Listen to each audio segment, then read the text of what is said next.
Good morning. In this video we will start from line number 11.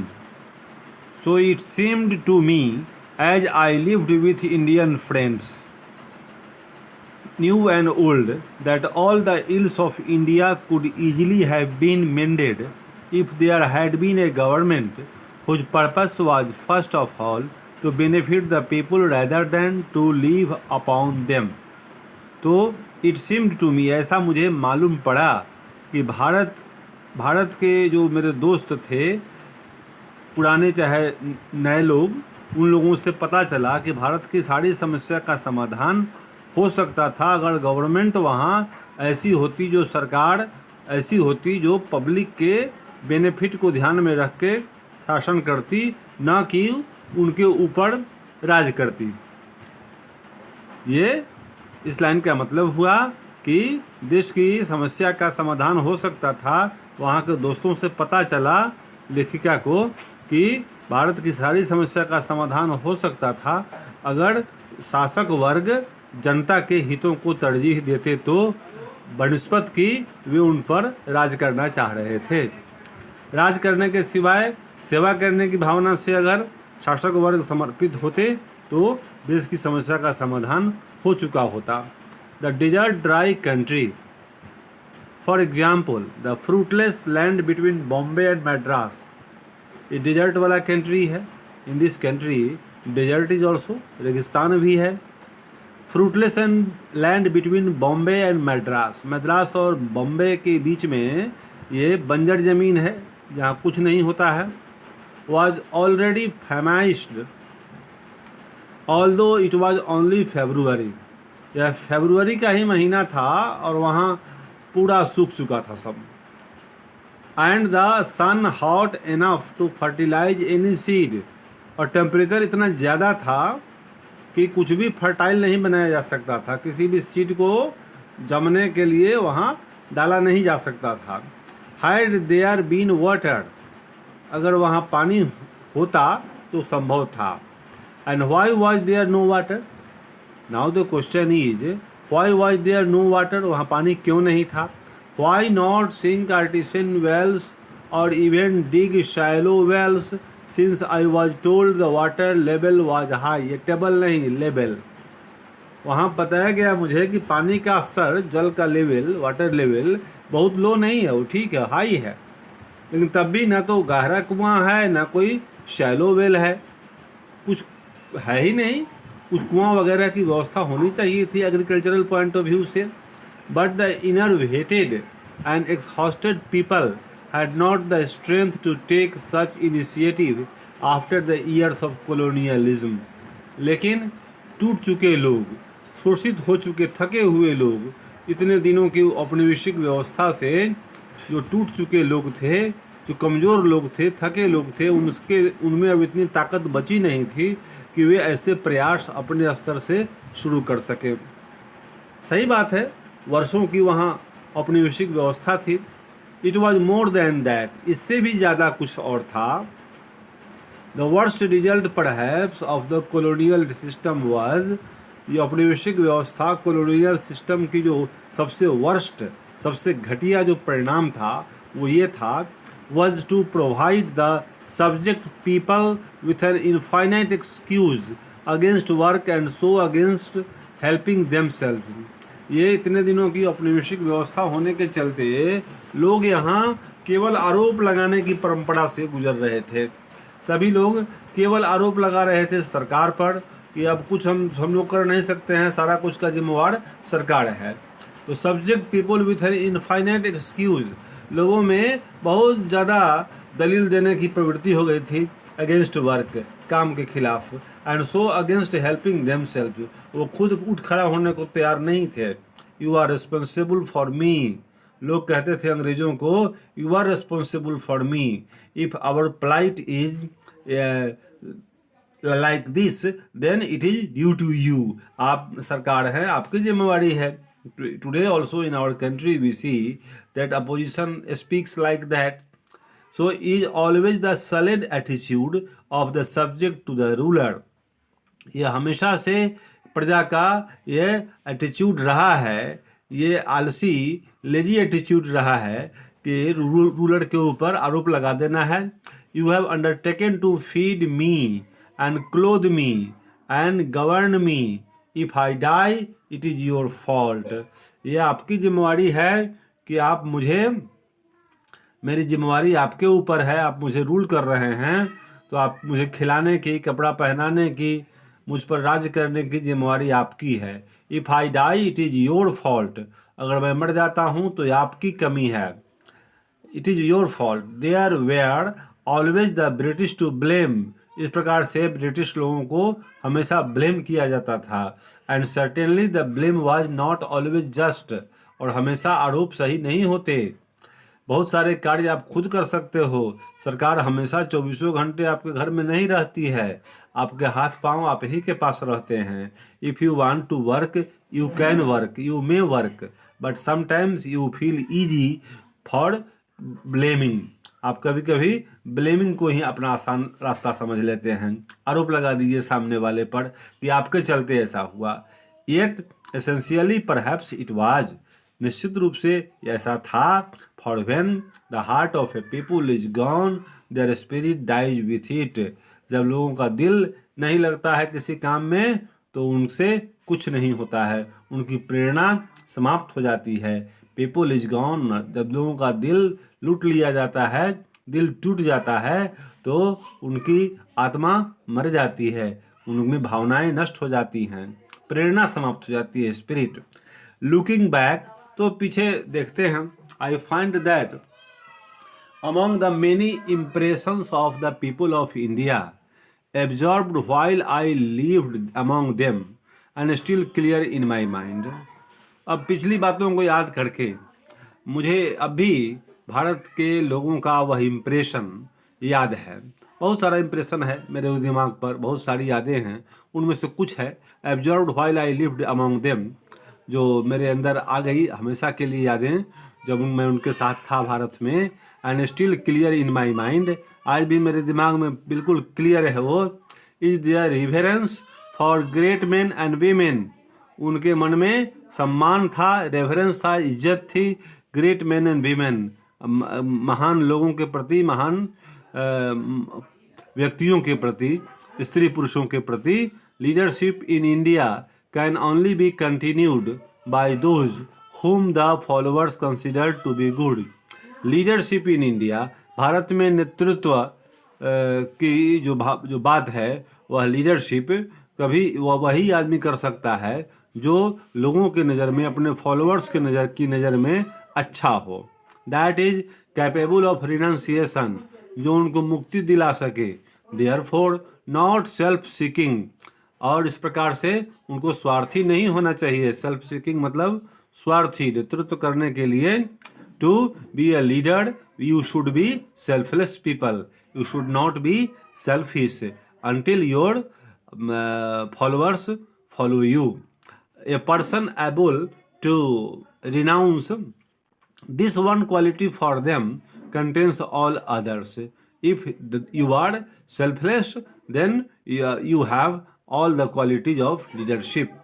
A person able to renounce personal benefit for the sake of an idealistic and is by that very fact also honest, also high-minded, therefore also trustworthy। I felt that the people, even those who know themselves venal and full of faults, searched for such persons। देखिए, तो ये leadership quality के लिए ये last line आपको very very important है। A person able to renounce personal benefit, जो आदमी निस्वार्थ भाव से सेवा करने को तैयार हो, for the sake of an idealist, ठीक, एक आदर्शवादी समाज के लिए। Is by that a very fact also honest, उसे ऑनेस्ट भी होना चाहिए, ईमानदार भी। ऑल्सो हाई माइंडेड, उसे उच्च दिमाग वाला होना चाहिए। देयर फॉर ऑल्सो ट्रस्ट वर्दी, उसे विश्वासी होना चाहिए। I felt that the people even those who know themselves venal and full of faults, ऐसे लोग जो खुद ही अब बहुत सारी गलतियों और मिस्टेक्स के भरे होते हैं, वे लोग भी ऐसे लोगों की तलाश करते हैं। So the devotion given nationally और to Gandhi ji and finally even internationally is well known. ये गांधी जी के प्रति जो डिवोशन था, लोगों का समर्पण था राष्ट्रीय स्तर पर, एंड फाइनली इवन इंटरनेशनली, और अंतिम रूप से तो अंतर्राष्ट्रीय स्तर पर भी गांधी जी के प्रति डिवोशन था, लोगों को आस्था थी उनके ऊंचे चरित्र में। But I found the same homage paid to local persons who in their measure were also leaders because of their selflessness. Gandhi ji के प्रति सम्मान था, लेकिन मैंने पाया कि लोकल नेताओं के में भी लोगों की आस्था थी, क्योंकि उनको वे लोग निस्वार्थ व्यक्ति समझते थे। दस I remember a certain Indian village. इस प्रकार से मुझे एक सर्टेन इंडियन विलेज याद है।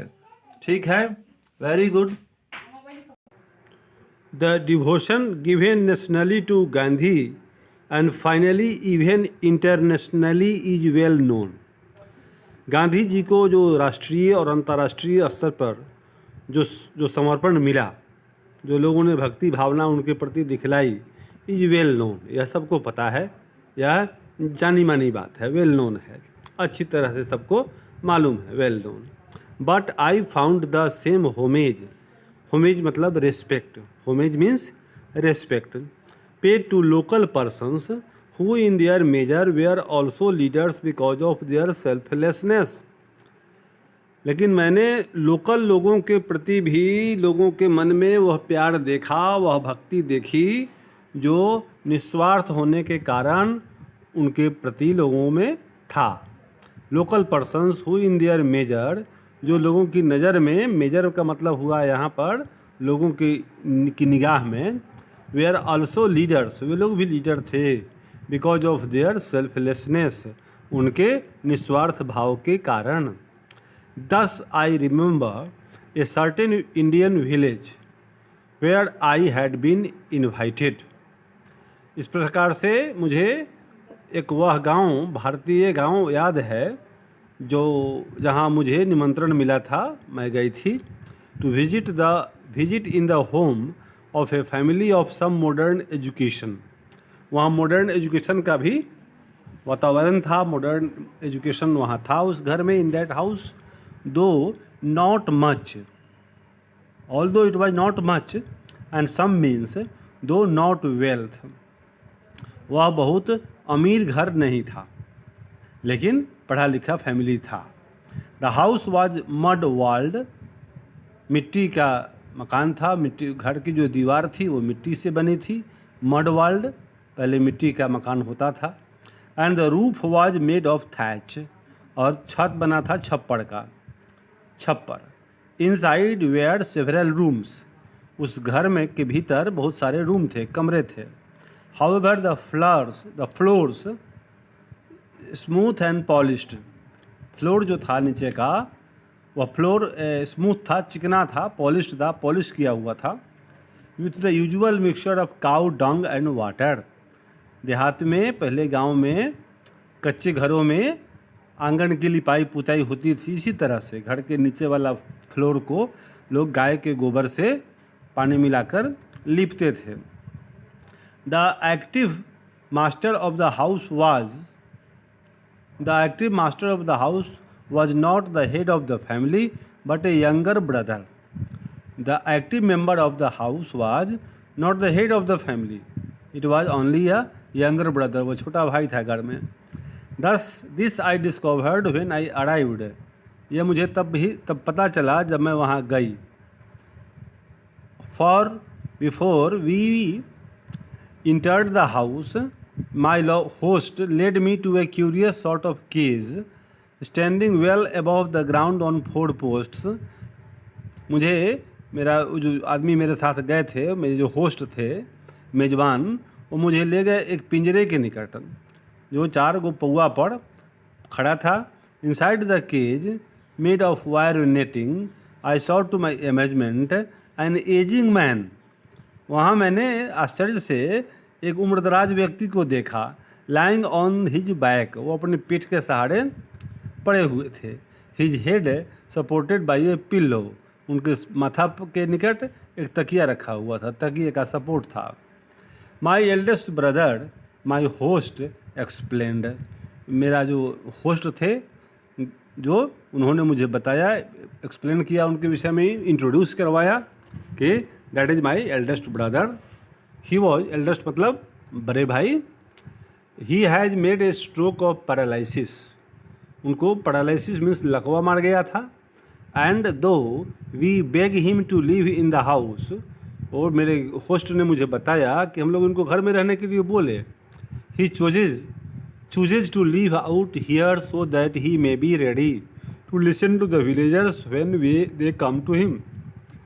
ये बोले कि नहीं नहीं, यहीं बाहर में मेरा सीट ठीक रहेगा, बेड यहीं पर लगा दो, क्योंकि यहाँ रहने से गांव वाले जो मुझसे मिलने आएंगे मैं उनकी बात सुन सकूँगा।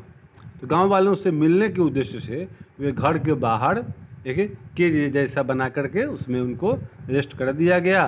वे पैरालिसिस के शिकार हो गए थे, इसलिए घूमते फिरते नहीं थे, अपने बेड पर ही रहते थे। This was noticed by Pearl S Buck in a rural village. My host spoke fair English. She noticed that her host spoke fair English, वो जो उसके होस्ट थे वो अंग्रेज़ी बहुत अच्छी बोलते थे। ये भारत में पढ़े लिखे लोग जो अंग्रेज़ी बोलते हैं वो यहाँ तक कि पश्चिम देशों से भी अच्छी इंग्लिश बोलते हैं। ये पूरे विश्व में माना जाता है कि भारतीय नौजवान जब वो अंग्रेज़ी बोलते हैं, they speak English better than even western countries. जितना शुद्ध इंग्लिश और जितना प्रोनाउंसिएशन का केयर करता है लोग भारत में, उतना बाहर वाले नहीं करते। सो ये पूरे विश्व में ये बात मान्य है। But the elder brother spoke none, लेकिन बड़े भाई जो उनके थे वो कुछ नहीं बोल रहे थे। And we could only exchange greetings and look at each other with friendliness, हम लोगों ने नमस्कार को आदान प्रदान किया और दोस्ताना अंदाज में हम लोग एक दूसरे को देखे। What I saw was intelligent thin pain sharpened face, वहाँ मैंने नोटिस किया उस आदमी के विषय में जो पैरालिसिस के शिकार थे, वे बहुत तेज आदमी थे। वो दुबले पतले थे, चेहरे पर दर्द का भाव था। Whose eyes were at once wise and piercing, उनकी आंखें बहुत बुद्धिमत्तापूर्ण हमें देख रही थीं, पियर्सिंग मर्म भेदी आंखें थीं। The body was quite helpless, उनका शरीर हेल्पलेस था, असहाय था। But it was scrupulously clean, लेकिन वह नोटिसिएबली क्लीन था, साफ बहुत था। And the cotton garments were snow white, और कॉटन का जो गारमेंट था, उनका जो कपड़ा था, वो बिल्कुल एकदम बर्फ़ जैसा चमकता हुआ धूप जैसा था, एकदम नीट एंड क्लीन था, बिल्कुल white. We exchange a few remarks, हम लोग कुछ बात किए। And then a group of villagers approached, और तब कुछ गांव वाले वहाँ आ गए। Not to see me but to talk with the elder brother, वो लोग मुझे देखने नहीं आए थे, actually they had come there to talk with the elder brother, उस बड़े भाई साहब से मिलने आए थे वे लोग। And so my host led me in to the house to meet his young wife and children, and that's why my host led me took me in to the house to meet his young wife and children, मेरा होस्ट मुझे अपनी बीवी और बच्चों से मिलवाने घर में ले गए भीतर। All during my stay I watched that cage, जब तक मैं वहाँ थी मैंने हमेशा उस केज को देखा जिसमें बड़े भाई थे। And seldom indeed did I see it except surrounded by people, और शायद ही कभी मैंने उसको देखा कि वहाँ लोग नहीं थे, प्रायः लोग उनको घेरे हुए वहाँ रहते थे। He had been really a very popular man, and never, as long as daylight lasted, without at least one man squatting on the ground, talking earnestly and then listening. हमेशा कोई ना कोई आदमी जब तक कि शाम नहीं हो जाए वहाँ पालथी मार के बैठा रहता था और उनसे बात करता रहता था और वे सुनते रहते थे। माई होस्ट सेड, मेरा जो होस्ट थे वो बोले, my brother has always been our wise man, ये जो हमारे भैया हैं ये बहुत होशियार आदमी थे अपने लाइफ में, बहुत ही वाइज मैन थे। Now he is our saint, आजकल वो साधु जैसे हो गए हैं, सेंट हो गए हैं। My host I observed had his own place too in the village life, मैंने ऑब्जर्व किया कि मेरे जो होस्ट थे उनका भी गांव में महत्व था, विलेज लाइफ में। For twice while we are sitting our luncheon that day he rose from his corner of the room and went out to answer a shout apparently from a neighbour. उनको 2 बार उठ के जाना पड़ा, आवाज़ आ रही थी पड़ोसी के यहाँ से, वहाँ जाना पड़ा। लंच के लिए हम लोग बैठे थे, वहाँ से कॉर्नर में वो थे, वहाँ से उठ करके उनको जाना पड़ा पड़ोसी के यहाँ। When he came back he made the same explanation. वहाँ से आने के बाद उन्होंने एक्सप्लेनेशन दिया कि he had gone there because there was a snake, वहाँ सांप मारना था। मतलब ये कहानी क्या हुई कि गाँव में सांप वगैरह की समस्या भी होती रहती है। I was called to kill a dangerous snake.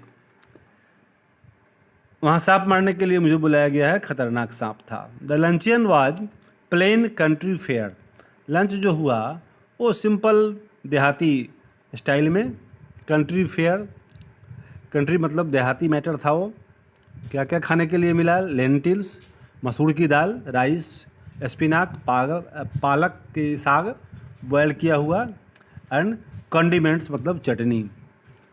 Before we ate an old cousin brought in a brass ewer of water. Brass के बर्तन में कजिन था घर में जो पानी ले आया, and a clean home spun towel, और घर में बुनाई किया हुआ टॉवेल भी लाया, तौलिया, for us to cleanse our hands with, हम लोगों का हाथ साफ करने के लिए। A necessary preliminary to eating with the fingers, हाथ से खाने के पहले हाथ को धोना जरूरी था। Chop sticks I had used all my life. Chop stick से खाना खाते हैं जापान में और चाइना में। चाइना और जापान के लोग चॉप स्टिक से खाना खाते हैं, ठीक है। पश्चिम वाले खाते हैं नाइफ एंड फोर्क से, और इंडिया में खाते हैं हाथ से, देहात में। So chopsticks I had used all my life. China में रही थी वो बचपन से ही लेखिका, तो वो हमेशा वो खाती रही थी चॉप स्टिक से, and preferred them to knife and fork. Knife and fork से अच्छा लगता था। But after I had got used to eating with my right hand, लेकिन जब दाहिना हाथ से मैं खाने लगी, I like it as well, मुझे ये भी पसंद आया। After all what is so clean as one's own right hand washed, और ये बहुत साफ हो जाता था हाथ धो लेने के बाद, इतना साफ कुछ नहीं था। And from babyhood the Indian children are taught that the right hand is for clean services such as eating, and the left hand may perform the more lowly task. बचपन से ही बच्चों को सिखाया जाता है भारत में कि दाहिना हाथ से अच्छा काम करना चाहिए, जैसे खाने वाला काम, और बाएं हाथ से कुछ निचले दर्जे का काम करना चाहिए। Another cleanliness was that our food was served on fresh green banana leaves instead of plates। और दूसरा अंतर देखा मैंने कि खाने का जो सामग्री है, खाने की सामग्री, वो बनाना लीव्स, केले के पत्ते पर परोसा गया, प्लेट में नहीं, प्लेट की जगह इंस्टीड ऑफ प्लेट्स, प्लेट के बदले में केले का पत्तल मिला।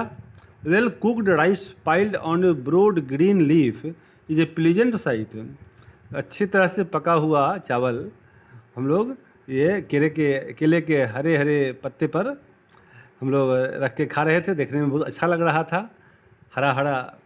हरी हरी पत्तियाँ और उसके ऊपर से ये सफ़ेद भात।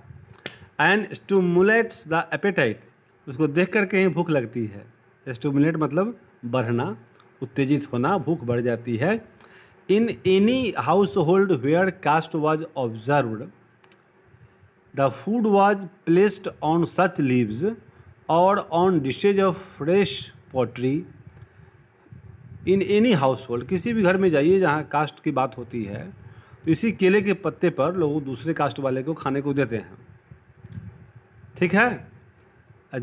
डिशेज ऑफ फ्रेश पोट्री, और नहीं तो फ्रेश बर्तन में देते हैं। Broken after we had finished with them, और ऐसा बर्तन दिया जाता है जो खाने के बाद हम लोग उसको समाप्त कर देते हैं, फेंक देते हैं या डैमेज कर देते हैं, तोड़ देते हैं। My host fulfilled the requirements of his caste by eating in the opposite corner of the room जो मेरा गेस्ट था वो कॉर्नर में बैठ कर के खाया, अपोजिट कॉर्नर में रूम के, और उसने जाति प्रथा को निभाया, मतलब वो दूसरी जाति के थे। And sitting on the floor with his back to us, हमारी तरफ पीठ करके वो बैठ गया। By now I had learn to overcome my first feeling about a distance such as this. इस तरह से दूरी पहली बार मैंने महसूस किया। मुझे अपनी भावना को कंट्रोल करना पड़ा, ओवरकम होना पड़ा। It was simply a private devotion to a religious feeling and not in hospitality. यह एक धार्मिक भावना थी कि इस गेस्ट को बुरा नहीं लगे, इसमें कोई दूसरी बात नहीं थी, यह स्वागत में कोई कमी नहीं थी। उन्होंने मेरे लिए अपनी पवित्र भावना का परिचय दिया था। ऐसा करके मेरी तरफ पीठ करके खाए, इसका मतलब ये नहीं कि he was insulting me, no, that was not. Actually it was a religious part, because they were understanding that guests are like God. So religion is ever present in Indian life. Bharat के जीवन में, भारतीय ज़िंदगी में, life style में religion हमेशा रहता है, in its best as well as in its worst aspect. अपने बेस्ट फॉर्म में भी और वर्स्ट फॉर्म में भी, दोनों में। सबसे अच्छा से अच्छा भी धर्म का रूप यहाँ देख सकते हैं आप, और सबसे घटिया धर्म का रूप भी देख सकते हैं। फॉर देयर, जैसे कि वहाँ पर हुआ, जो मेरा होस्ट है मेरी तरफ पीठ दिखा के खाने को बैठे। He was following religion, he was showing me respect, but was it good? It was the worst aspect of religion. As elsewhere fanaticism reaches into evil. ये कहीं पर देखिएगा कि धर्म में जो उन्माद होता है, फैनेटिसिज्म, वो बुराई होती है। तो यह भी एक तरह से बुराई ही थी। गेस्ट के सामने अगर बैठते तो भी कोई बुराई नहीं थी, लेकिन वो ऐसा नहीं कर पाए। I like the simple acceptance of religious motive however and the perfect freedom to behave as one's religion moved the soul. मुझे I like the simple acceptance, इस सादगी के साथ धर्म की स्वीकृति को मैंने स्वीकार किया। However and the perfect freedom to behave as one's religion moved the soul, और अपना बिहेवियर करने की आज़ादी है, क्योंकि धर्म व्यक्ति की आत्मा को बदल देता है। Thus in my first Indian family, इस प्रकार से मेरा ये फर्स्ट इंडियन फैमिली था। An intellectual and fairly well to do one, यह इंटेलेक्चुअल फैमिली था, अच्छा था। फेयरली वेल टू डू मतलब अच्छा, वेल टू डू फैमिली है, अच्छा है, प्रोग्रेसिव है। While I sat and talked with my hostess in her living room, मैं अपने होस्ट की पत्नी से बात कर रही थी उनके रूम में। An Indian gentleman came in without, एक इंडियन आदमी भीतर आ गया without speaking to us and moved gracefully to the far end of the room, और वो रूम के कोने में चला गया। His bared feet silent upon the floor, वो नंगे पाँव आए थे और वहाँ पर आए। There he knelt his head bowed, उन्होंने अपना सर नीचे झुकाया। And so remained for perhaps A quarter of an hour, और आधे घंटे तक वहाँ इस तरह से वो खड़े रहे। When I glanced at him curiously my hostess said in a manner entirely casual, it is my husband's eldest brother, he comes here during the day at his prayer times, since his own house home is at some distance from his place of business. ये बड़े भाई हैं मेरे husband के, यहाँ आते हैं पूजा करने, क्योंकि इनका घर इन बिजनेस प्लेस से बहुत दूर है, इसलिए वो मेरे ही घर में आ जाते हैं। ये मेरे ही घर के देवता में आकर के वो भी इनकी पूजा कर जाते हैं, इसलिए वो ऐसा कर रहे थे। When the prayer was over the brother went away again, जब प्रेयर उनका ओवर हो गया वो चले गए। And it was not until later that I met him, और तब वो मिले नहीं। And then it was outside of prayer hours, it was not until later that I met him, और जब इसके बहुत दिनों के बाद मिले तो and then it was outside of prayer, उस समय प्रेयर टाइम नहीं था। My life has been too crowded with travels and many people for me to put it all within the covers of one book. मेरा जीवन बहुत सारे अनुभवों से भरा हुआ है, क्राउडेड है, ट्रैवल्स यात्रा की यादों से, एंड मैनी पीपल फॉर मी, और बहुत सारे लोगों ने मुझसे मिला, बहुत सारे लोग मुझसे मिले। To put it all within the covers of one book, सारे अनुभवों को, समूचे यात्रा वृत्तांत को एक किताब में लिख पाना संभव नहीं है। However, and indeed all my books have not been enough to tell the things I could like to tell. और सारी किताबें मेरी इस बात में सक्षम भी नहीं हैं मैं जो कहना चाहती हूँ वो मैं कह पाऊँ। Years after I left India, I wrote Come My Beloved against its background. Years after I left India, I wrote Come My Beloved against its background. बहुत कई सालों के बाद जब मैं इंडिया में आई मैंने किताब लिखी, उसका नाम था my beloved, come my beloved.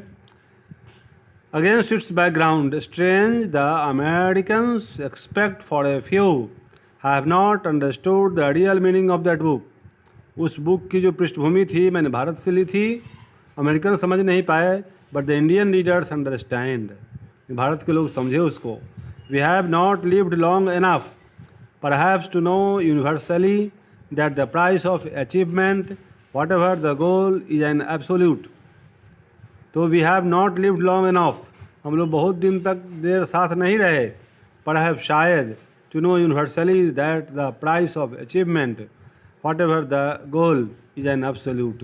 हमने जो पाया उस अनुभव में, भारत की यात्रा में, वह गोल कितना था, लग जो भी था अपने आप में पूर्ण ही था। पाया सो बहुत पाया, बहुत कुछ नहीं भी पाया, वक्त कम था, लेकिन जो पाया दैट वाज एन एब्सोल्यूट, वह एक कंप्लीट ही था अपने आप में।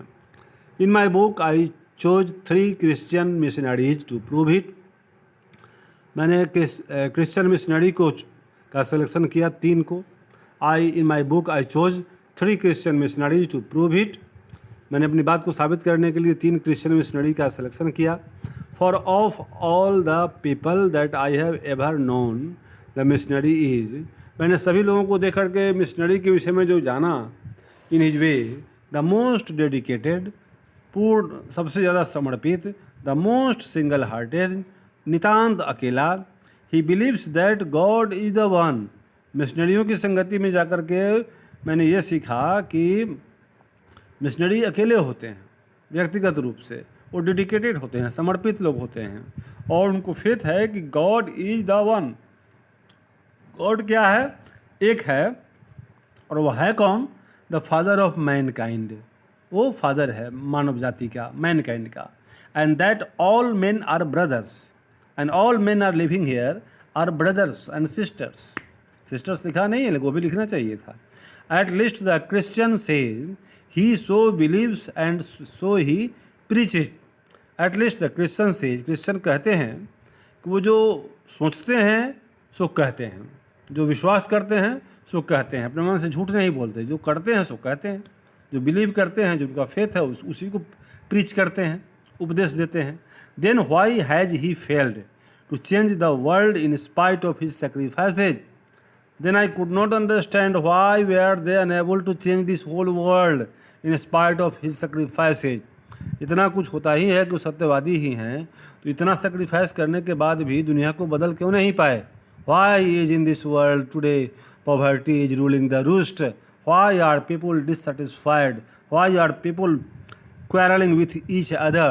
Why? That is the question. Alas, they have not been enough, and he has not been willing to pay the full price for faith. शायद इसका मतलब यह है, अलास अफसोस की बात है, they have not been enough, ये पूरा नहीं है, and he has not been willing to pay the full price for faith. या तो उनको पूर्ण विश्वास नहीं है, या उस पूर्ण विश्वास के लिए वे प्राइस पे करने को तैयार नहीं हैं। मतलब when you have to speak the truth, you have to convey your faith, you must be ready to pay the price.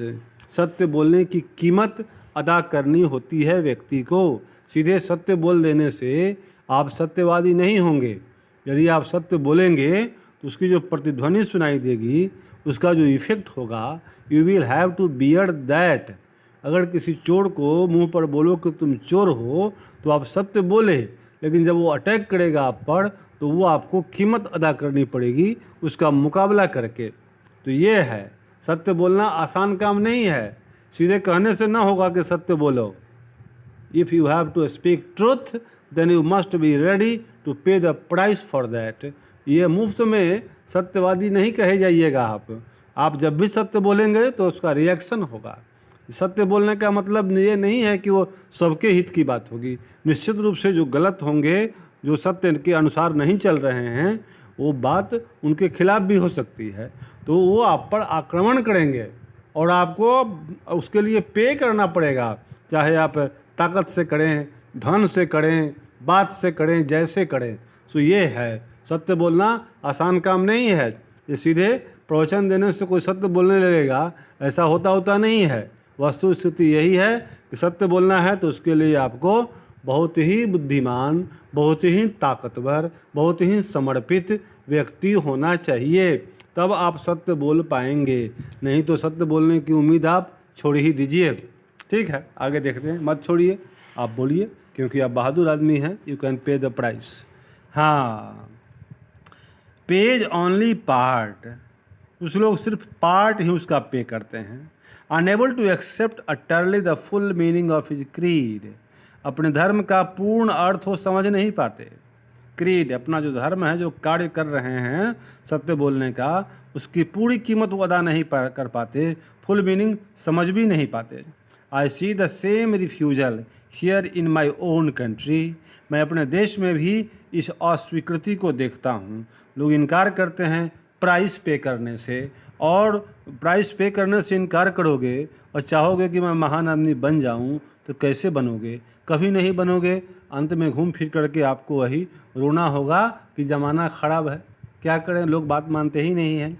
लोग इसलिए नहीं मानते हैं कि आप खुद जो कहते हो उसको नहीं मानते हो। तो over and over again, and not only among Christians, ये सिर्फ क्रिश्चियंस में ही लागू नहीं है, ये हर व्यक्ति पर लागू होता है। आप सत्य बोलेंगे तो प्राइस पे करना पड़ेगा। दुनिया में जिन किसी लोगों ने भी सत्य के लिए प्राइस पे किया, वो महान हो गए, बड़े हो गए, इसमें कोई शक नहीं है। But the people of India know what it is to be willing to pay the last full measure of the cost of, but the people of India know, लेकिन भारत के लोग जानते हैं that what it is to be willing to pay the last full measure of the cost of and idealism, ये आदर्शवाद के लिए कितनी कीमत पे करना पड़ेगा, ये भारत के लोग अच्छी तरह से जानते हैं और वे इच्छुक भी हैं पे करने के लिए। दे अंडरस्टैंड, वे समझते हैं, जानते हैं। And to them my book is not a puzzlement, उनके लिए मेरी किताब कोई पजल नहीं है, वो क्लियरली समझ रहे हैं व्हाट आई वांट टू से। तो ये है Pearl S Buck's outlook about India, whatever she had experienced during her visit to India, she had written. So this chapter is a very piercing outlook, and so this chapter opens our eyes also about India and what should be our role towards living a life that is here. So Parles Buck deserves hats off. I praise her writing. Thank you for viewing. But no, remember, here are some questions. So in this video also we will do this question, so please wait. Read the following sentences and write T for true and F for false statements. The writer blames the English rule for all the ills of India. True. Colonization had made the Indian innervated and exhausted. True. Long period of slavery made the people quite dependent. This is not written, ये written नहीं है, book में नहीं है दिया हुआ। According मीनिंग है बट बुक में लाइन नहीं है, तो हूबहू लाइन खोजना होता है आपको। According to the writer, selflessness is the main quality of a leader. Correct.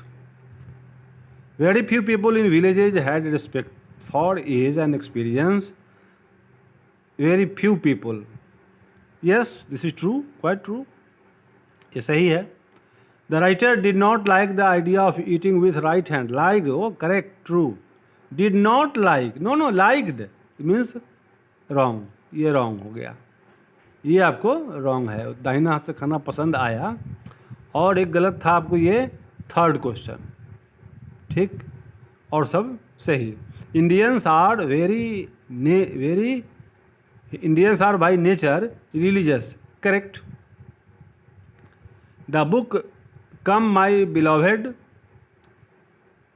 Has Indian background, okay, correct. The Christian missionary believes that God is the one, correct, true. This only two are wrong, this 6 and third, 3 and 6 false, otherwise all statements are true. After that other questions, ये why was the land between Bombay and Madras famished? Yeah, they were famished because there was a lack of government plan, irrigation plan. There were no wells to irrigate the land, although water level was not so low, but lack of irrigation planning, the place was not fruitful, so government was responsible for that. Why did the Indian always blame the British for their sufferings? It is a tradition, it is a habit that we blame the rulers for our problems. As the Britishers were ruling this country, so the Indian people were always blaming them for their suffering. Who was the real master of the house which Buck visited? The real master of the house was the eldest brother, who was paralyzed there and kept in the cage too, because he had to meet with the people. And the host was the younger brother of the house. Why did the writer not mind her host eating in the opposite corner of the room? It was the manner, because the lower caste people always eat away from other people. So that person, that host was belonging to a lower caste. So he was showing respect to the guest. Actually he was doing it religiously. So he was eating in the opposite corner of the room. What does she mean by saying religion is ever present in Indian life? In Indian life, religion is ever present because we practice it everywhere. Either it is in best form or in the worst form, but it is present everywhere, because that host was eating in the opposite corner of the house to show respect and religion. So it was religious work, but it was in the worst form here. It was not good, because it was not good from the point of respect, of giving respect to a guest. But that housekeeper was doing that religiously, so that it should not hurt the feelings of the guest. What are her views on the Christian missionaries? Christian missionaries believe that God is one, who is the father of all the mankind, and all